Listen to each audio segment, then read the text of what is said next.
So there are three languages in Chiapas.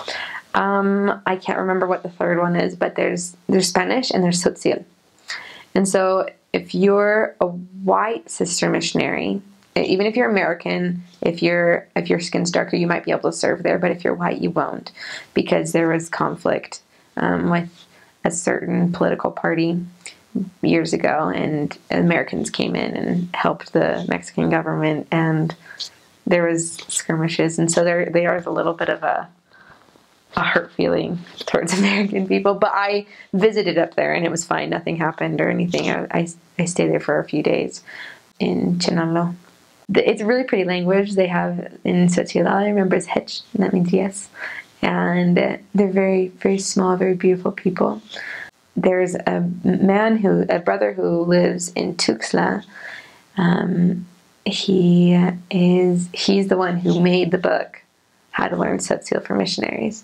And he had served there before. He's from Mexico City, but he lives down there now, and he works a lot with them in a nonprofit organization.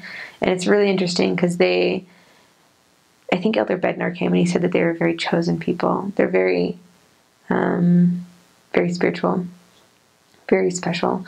The Spanish is fun. All my Mexican companions are like, they do not speak Spanish the same as we do.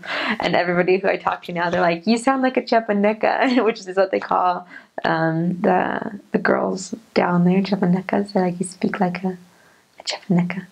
And because they say lots of pues and all sorts of funny like slang, and they end their words differently, and they'll speak fast.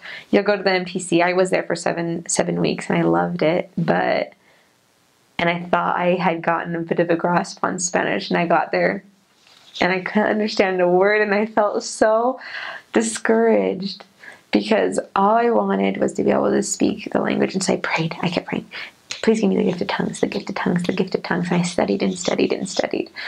And then it hit me, I couldn't understand what they were saying. Even if I could speak to my companion who knew a little bit of English, the first 3 months I really was having a hard time understanding anybody. And so I switched to praying for the gift of interpretation of tongues, because if I couldn't understand them, then how was I supposed to teach them? Because I don't know where they are and what they need. And so I started asking for the gift of interpretation of tongues, and that's when things changed.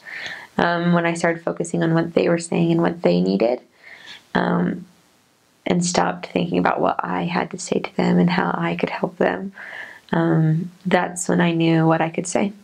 I don't know how to explain it. And that's when the Spanish came, actually. And it came quick. Praying for the gift of interpretation of tongues unlocked the door for the gift of tongues. And don't be embarrassed. Like, they'll make fun of your Spanish for the rest of your mission. It doesn't matter how well you speak your Spanish. They will. But it's not that they're being mean. They just think it's really funny. You're from a different place. And they'll just tease you about it. Oh, you said this. But they just think it's cute. They really appreciate the fact that you're learning Spanish. Don't speak English in front of them if you're with an American. Like, unless somebody's having a really hard time, obviously, if some sister missionary or somebody's crying and she can't learn the language, speak to her in English a little bit. But don't. If you have a companion who's from America or who speaks English, don't speak it in front of other people. It's really rude, and they will be offended because they don't know what you're saying. And just speak Spanish all the time. Do your language study. Just enjoy it, because I miss it so much. It's so beautiful. Don't be discouraged. Just say whatever you think, like whatever comes in your mind, how you can express your idea, and then ask them to help you correct it. How would you have said it? How would you think it would be better to say it? But just throw it out there, and then they'll help you. And if you're really sincere about asking for help, they will help you.